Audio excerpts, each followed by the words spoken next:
muy contento de poder predicar esto, porque el día de hoy hay un versículo, hay un capítulo de la Biblia, unos pasajes que se han hecho famosos en las redes sociales y que la gente lo está recitando por todos lados.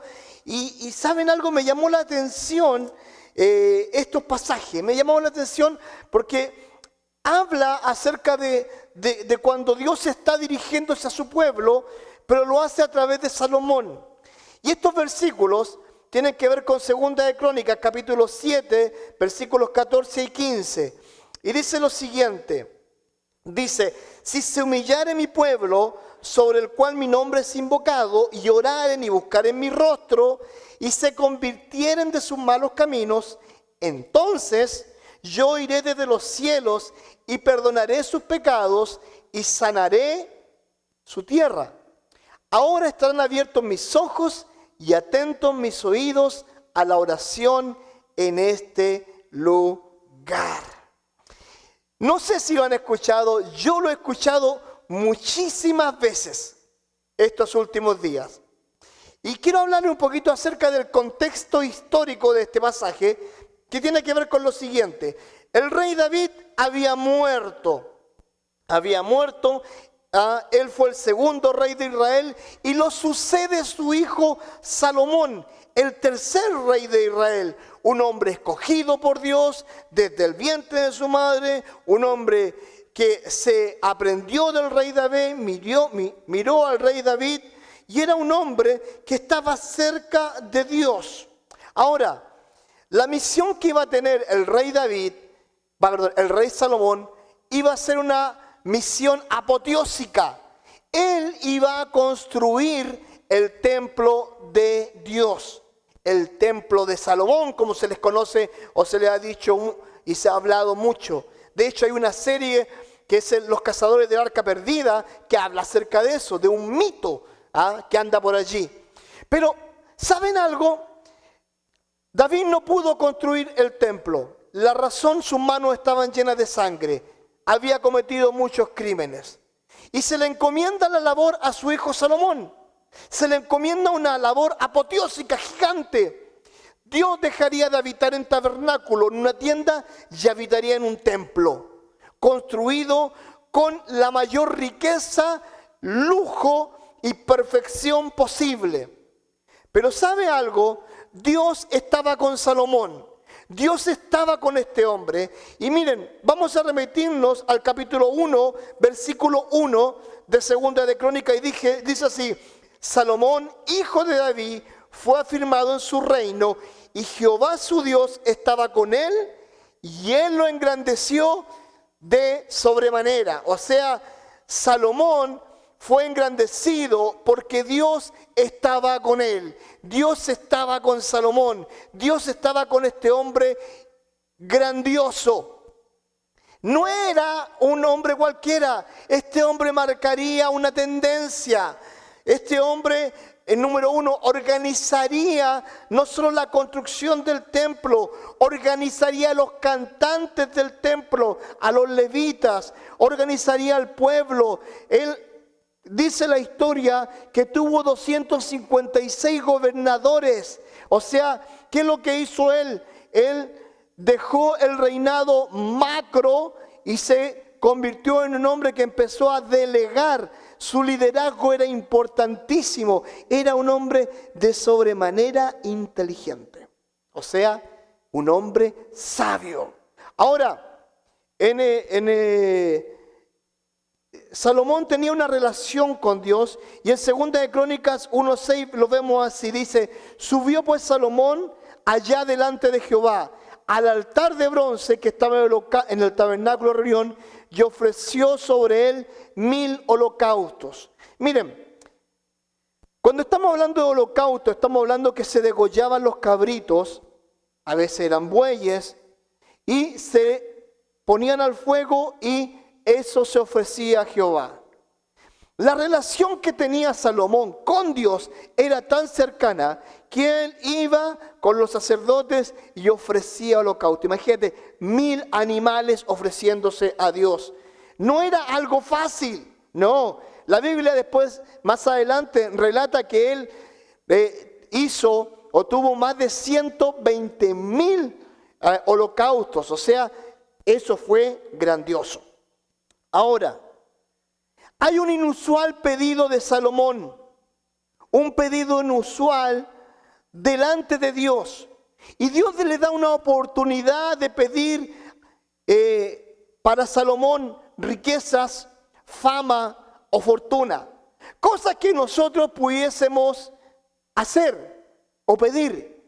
Ejemplo, si hubiera un genio en la lámpara, ¿qué pediría yo? Obviamente riqueza, fortuna, fama, estabilidad económica, vivir como un rey, vivir bien. Pero ¿sabe lo que pasó con Salomón?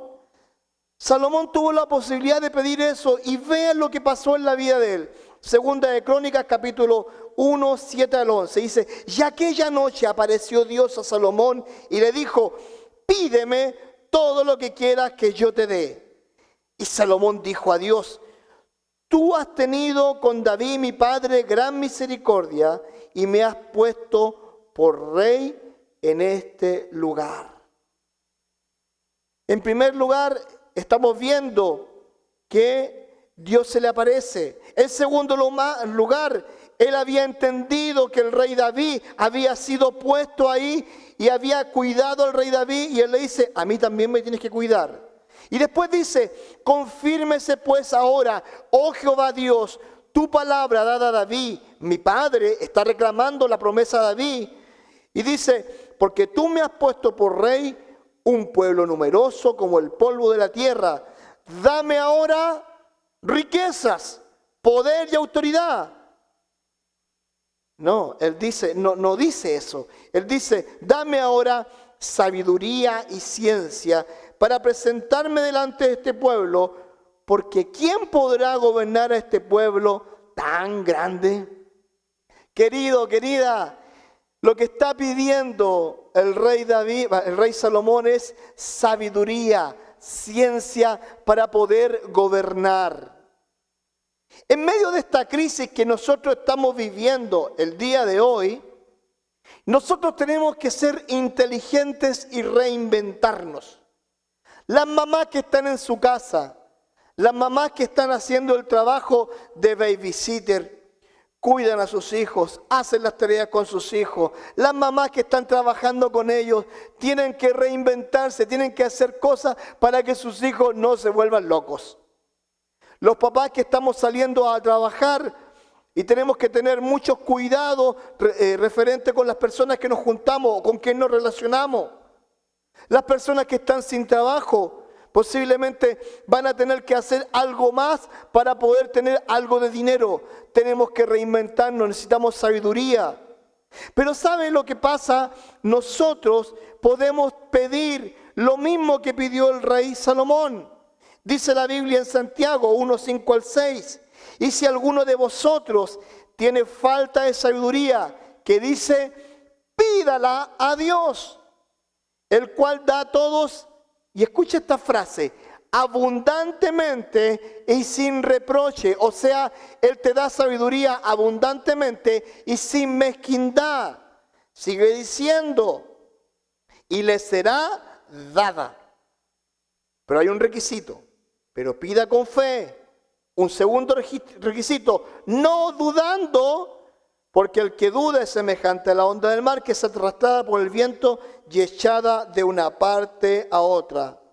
Pida con fe, pida sabiduría. Nuestra nación, nuestro país, nuestro mundo necesita en este momento sabiduría. Nosotros como iglesia necesitamos sabiduría.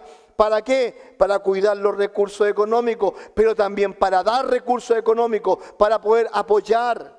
Porque esa es la idea, dar. Ahora, como nación necesitamos sabiduría, sí, necesitamos sabiduría. Puede que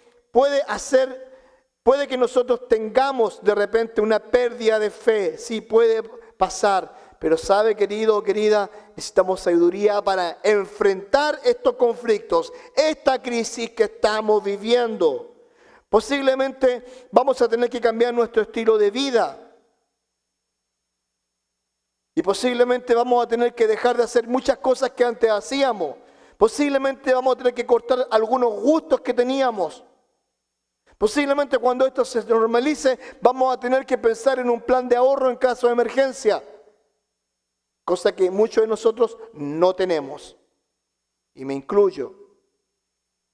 Pero ¿sabe algo? Necesitamos sabiduría. El presidente que tenemos en este país necesita sabiduría. El que tiene en su país necesita sabiduría. Nosotros necesitamos sabiduría. ¿Y qué tenemos que hacer? Simplemente pedirla. Y dice Dios, y le será dada, y sin reproche, pero pida con fe. Pida con fe. Ahora, la respuesta de Dios a Salomón es muy especial. Dice en 2 de Crónicas 1:12, dice, sabiduría y ciencia te son dadas. Y también te daré riqueza, bienes y gloria, como nunca tuvieron los reyes que han sido antes de ti, ni tendrán los que vengan después de ti. ¿Sabe algo? Nosotros, pidiendo sabiduría y usando la sabiduría, todo lo demás va a ser añadido. Todo lo demás.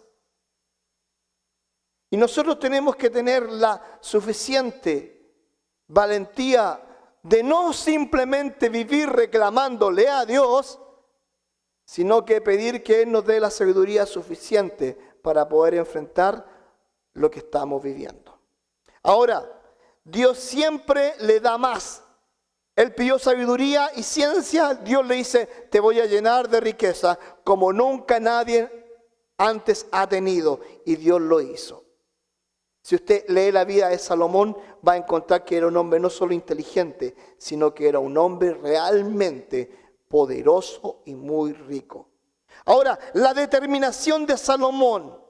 Él tuvo una determinación y está en 2 de Crónicas 2:1 y dice, determinó pues Salomón edificar casa al nombre de Jehová y casa para su reino. Él determinó, él lo hizo, él dijo, desde ahora en adelante yo voy a construir una casa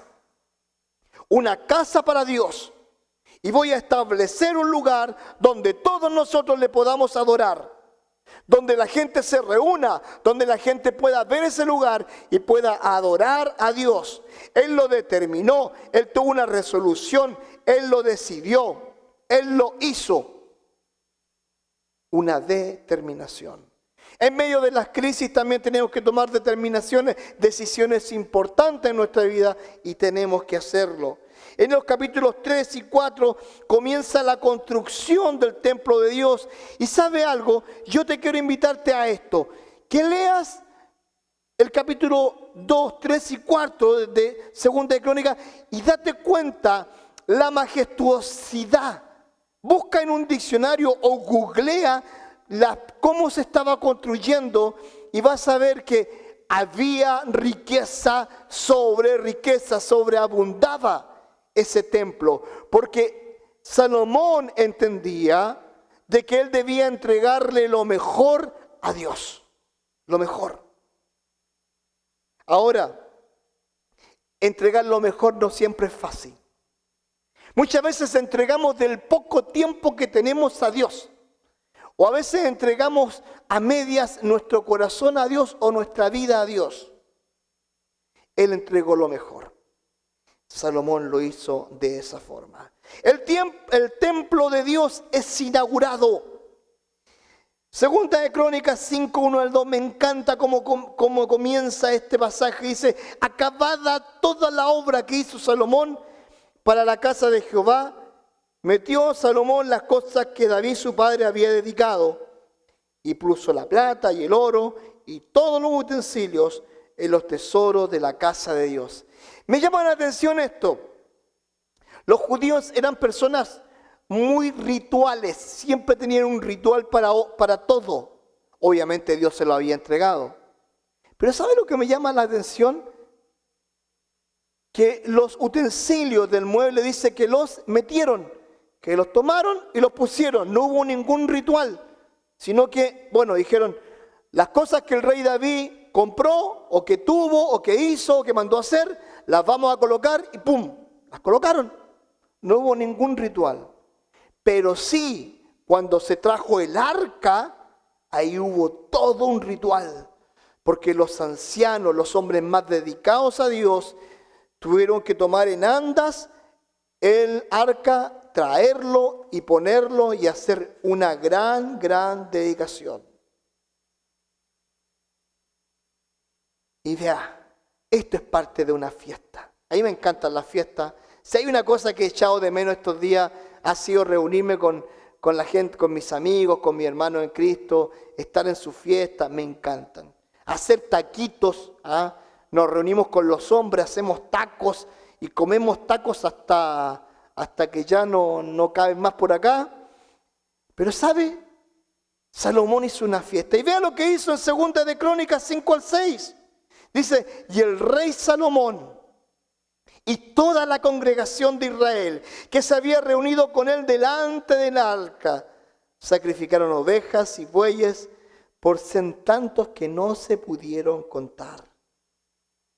Había una fiesta. Y como buenos hombres, sacerdotes, como un rey con riqueza y poder, dijo, honremos a Dios, honremos a Dios. ¿Y sabe lo que pasó? Pasó que esto se llenó de la gloria de Dios. Vea lo que pasó en 2 de Crónicas 5, del 13 al 14. Dice, cuando sonaban pues las trompetas y cantaban todos a una para alabar y dar gracias a Jehová. O sea, fiesta, trompetas, canciones, alabando a Dios. Y a medida que alzaban la voz con trompetas y címbalos, o sea, con tambores e instrumentos de música, y alababan a Jehová diciendo, escucha esta frase, porque Él es bueno, porque su misericordia es para siempre. Entonces la casa se llenó de una nube, la casa de Jehová, y no podían los sacerdotes estar allí para ministrar por causa de la nube, porque la gloria de Dios había llenado la casa de Dios. La gloria de Dios, como se le conoce, la Shekinah, la gloria de Dios, la presencia de Dios, se había llegado a la casa de Dios. Habían holocausto, estaban todos cantando, estaban todos felices, estaban todos disfrutando de una fiesta maravillosa. Pero ¿qué sucede? La gloria de Dios aparece y les dice, es hora de que ustedes se vayan, porque esta es mi casa, la casa de Dios. ¡Wow! Ustedes son los invitados, yo soy el dueño de casa. Váyanse, váyanse. Y la gloria de Dios comenzó a habitar en un templo. Y la persona de Dios empezó a habitar en medio de Israel. Hay un discurso de Salomón muy hermoso. En 2 de Crónicas, capítulo 8, dice lo siguiente. Capítulo 6, versículos 12 al 14. Se puso luego Salomón delante del altar de Jehová en presencia de toda la congregación de Israel y extendió sus manos. Porque Salomón había hecho un estrado de bronce de 5 codos de largo y 5 codos de ancho y de altura de 3 codos y lo había puesto en medio del atrio. Y él se paró y se puso sobre él. Luego se arrodilló delante de toda la congregación de Israel y extendió sus manos al cielo y dijo, Jehová, Dios de Israel, no hay Dios semejante a ti en el cielo ni en la tierra, que guardas el pacto, y escucha esto otra vez, y la misericordia con tus siervos, que caminas delante de ti de todo su corazón. ¿Sabes, querido? Yo te quiero invitar a que tú leas el capítulo 6 y escuches el discurso de Salomón. Léelo en voz alta, no te lo voy a leer yo, no lo voy a hacer. Pero lee ese discurso. Imagínate que tú eres el rey Salomón y estás en medio de ese altar y hay una multitud gigante de personas que te está observando y en ese momento eres el hombre más poderoso del mundo. El hombre que tiene la mayor ciencia y sabiduría de la historia y de la tierra. ¿Y saben lo que hizo él? Se arrodilló. Se arrodilló delante de un Dios todopoderoso. Es una lección de humildad. Este mundo está arrodillado en este momento por un virus. Pero que no nos arrodillemos por un virus, sino que nos arrodillemos por la persona de Dios. Eso es lo más importante. Cuando yo me veo a mí mismo y repito las palabras del rey Salomón. No hay Dios tan grande como tú, ni allá en el cielo, ni en la tierra, ni abajo de ella. No hay Dios. Cuando nosotros empezamos a aceptar quiénes somos y quién es Dios, y comenzamos a entender de que un Dios tan grande y tan poderoso, tan único, tan fuerte, tan amoroso, tan gigante, puso sus ojos en mí, es para que te humilles delante de Él y le des gloria a Dios, porque Él pensó en ti. Él pensó en mí. Dios aprobó el corazón de Salomón. En 2 de Crónicas, capítulo 7, versículo 1, dice así: cuando Salomón acabó de orar, escucha lo que pasó. Descendió fuego de los cielos y consumió el holocausto y las víctimas. Y la gloria de Jehová, y escucha esto, llenó la casa.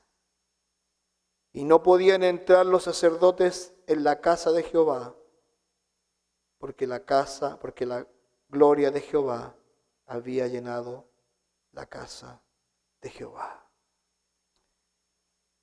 Quiero llevarte a esto.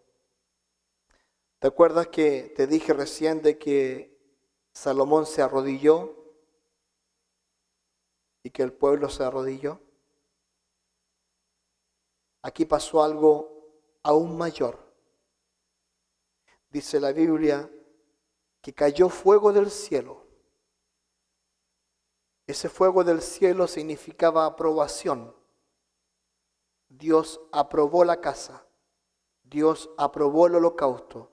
Dios aprobó el corazón de Salomón. Pero escucha esto. De un momento a otro, ya la gente no se arrodilló. Dice que la gente y Salomón se postraron, se tiraron al suelo. Pusieron su estómago, su cuerpo en el suelo. ¿Sabes lo que significa eso?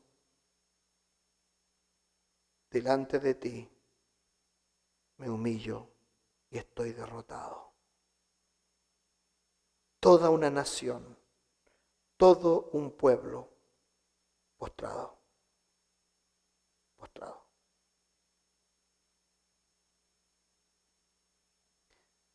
Es interesante ver lo que sucedió. Y el final de ese versículo, versículo 1, dice que cuando vieron todos los hijos de Israel descender fuego del cielo, se postraron sobre sus rostros en el pavimento. ¿Y qué dice? Y en el pavimento adoraron y alabaron a Jehová, diciendo, porque Él es bueno y su misericordia es para siempre. Porque Él es bueno. Qué Dios grande que tenemos. Qué Dios maravilloso que tenemos. Yo no me imagino una nación entera postrada en el suelo, adorando y alabando a Dios.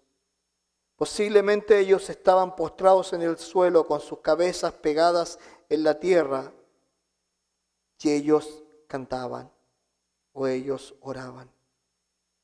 No sé lo que estaba pasando, pero una nación se postró ante Dios.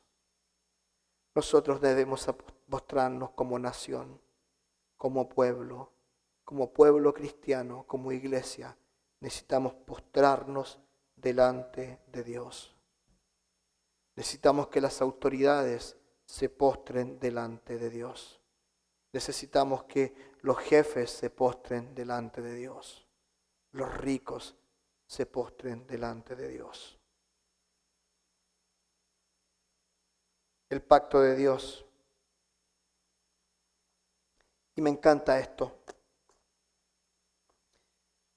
Segunda de Crónicas, capítulo 7, versículos del 12 al 16, dice así. Y ahí aparece el versículo que es tan conocido y que vamos a terminar de explicarlo. Ya apareció Jehová a Salomón de noche. Ya había pasado la fiesta. Ya no habían sacrificios, Salomón estaba en su casa, estaba tranquilo, estaba todo en orden. Ya había pasado la fiesta. Dice, y le dijo, yo, Dios, he oído tu oración y he elegido para mí este lugar por casa de sacrificio. Y aquí viene el pasaje que se ha hecho tan famoso en las redes sociales. Y te lo quiero explicar después de haberte entregado todo un contexto de lo que sucedió. Dice así, si yo cerrare los cielos para que no haya lluvia, y si mandare a la langosta que consuma la tierra, o si envidiare pestilencia a mi pueblo. ¿Sabes? Me llama la atención esto. Dice, si yo cerraré, y si mandaré, o si enviaré, está hablando en condicional, un futuro condicional. Si yo hiciese eso. Ahora, ¿por qué Dios iba a hacer eso? Lo explica al final del capítulo 7. Si el pueblo se rebelaba, si el pueblo se alejaba de Dios, si todo el mundo que en ese momento había ido influenciaba de tal forma a Israel que ellos se alejaban de él iba a hacer eso. Él iba a cerrar la fuente de las aguas, iba a traer pestilencia e iba a traer plagas. Pero después dice Dios, si yo hiciese eso por culpa de su rebelión, si yo lo hiciera, tienen una salida. Tienen una salida. Dice así, si se humillare mi pueblo.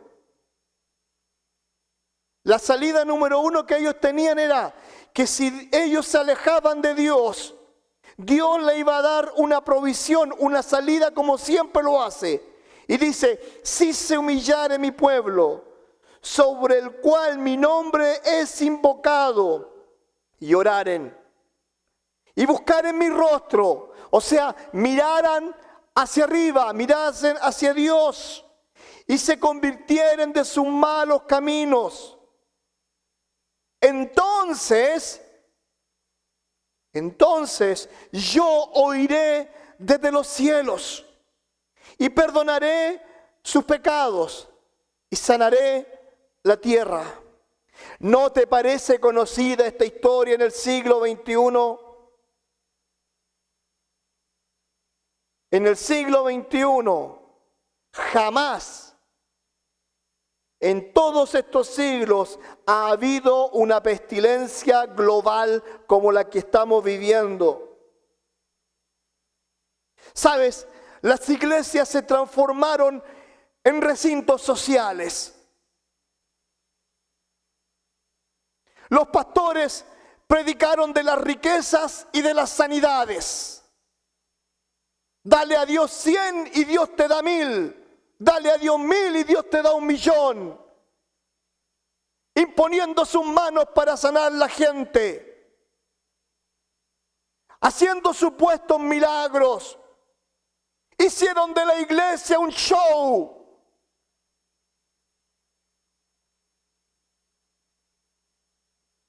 Desviaron su atención. Se olvidaron de Dios. Y pusieron a personas por sobre la persona de Dios. ¿Dónde están esos sanadores? No lo sé. Lo único que sé es que su iglesia desvió la mirada de Dios. Y si hoy en día estamos en esta condición, permíteme decirte esto, es porque simplemente hemos bajado nuestros rostros y hemos mirado al mundo cara a cara y hemos dejado de mirar a Dios. Y sabes, Dios le hace una advertencia a su pueblo. Les voy a enviar plaga, los voy a dejar sin agua. Les voy a enviar pestilencia. Voy a mandarle langosta. ¿Acaso en el día de hoy no tenemos una gran cantidad de sequía de agua en el mundo? Llámese calentamiento global o no, créalo o no lo créalo, no hay agua. Estamos viviendo una pestilencia. Pero ¿qué dice la Biblia? Si se humillare mi pueblo. Hoy es tiempo de postrarnos delante de la persona de Dios. Y luego dice, e invocar en mi nombre, y pusieren su rostro y se convirtieren de sus malos caminos, entonces yo les voy a escuchar desde los cielos. Y perdonaré sus pecados y los voy a perdonar y voy a sanar esta tierra. Querido, querida, ¿te puedo decir algo? Es tiempo de que te humilles delante de la persona de Dios. Es tiempo que tomes un tiempo con Dios y te humilles delante de su persona. Como nación debemos hacerlo. Como iglesia tenemos que empezar a pedir perdón.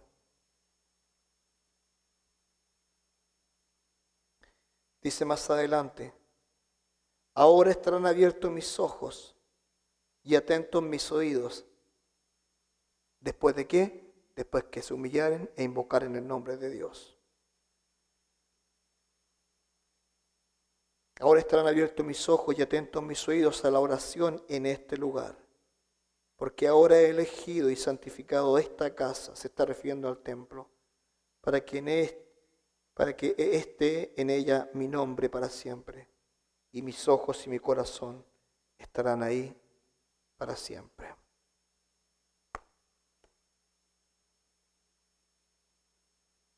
¿Sabes? Esta predicación tiene por nombre, acuérdate de tus misericordias. Una de las razones por la cual yo la escribí era para explicar el pasaje que ya se lo expliqué. Hice el contexto histórico del pasaje. Pero una de las razones por las cuales lo escribí es para que te des cuenta de algo.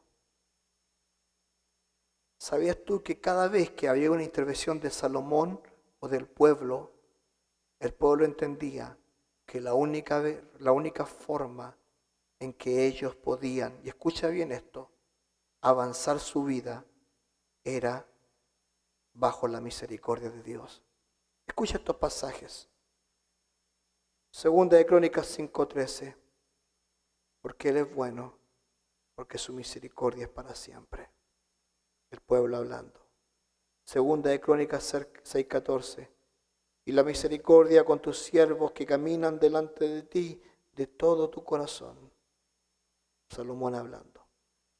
Segunda de Crónicas 6:42. Jehová Dios, no rechaces a tu ungido.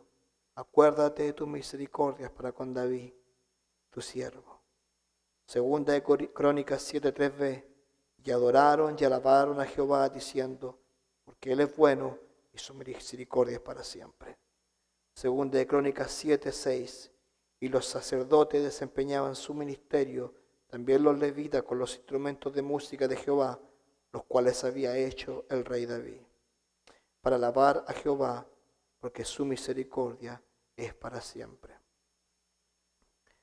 Nos humillamos delante de Dios, nos postramos delante de Dios, pero debemos clamar por su misericordia. Eso es lo que debemos hacer. Ayer mi hijo, estábamos en la mesa y me preguntó, papá, hablando acerca de la predicación, aunque no lo crean, de repente los pastores hablamos con los hijos de las predicaciones. Me preguntó qué iba a predicar. Yo le dije, hijo, voy a predicar de la misericordia de Dios. ¿Y qué es lo que es la misericordia, papá? Yo le dije, vamos a suponer que hoy día te portaste mal. ¿Te portaste mal? No, papá. Típico. Y él me dice, y yo digo, y mereces un castigo. No iPad, no PlayStation 4, no internet, no televisión, nada, a acostarte. ¿Te lo mereces, cierto? Sí, papá. Pero tu papá te dice, ok, te perdono, espero que no lo vuelvas a hacer y puedes seguir haciendo tu vida normal. Pero te perdono y esto es un strike. Es así. Dios detiene su mano para el castigo. Eso es misericordia. Para concluir, 125 veces encontramos la palabra misericordia en el Antiguo Testamento. Misericordia está asociado a compasión, a lástima y a amor. El pueblo de Israel muchas veces mereció ser acabado, pero Dios no lo hizo. Mostró su misericordia. Detuvo su mano en favor de ellos. Hoy en medio de esta crisis humanitaria que estamos viviendo, volvámonos a Dios y clamemos por su misericordia,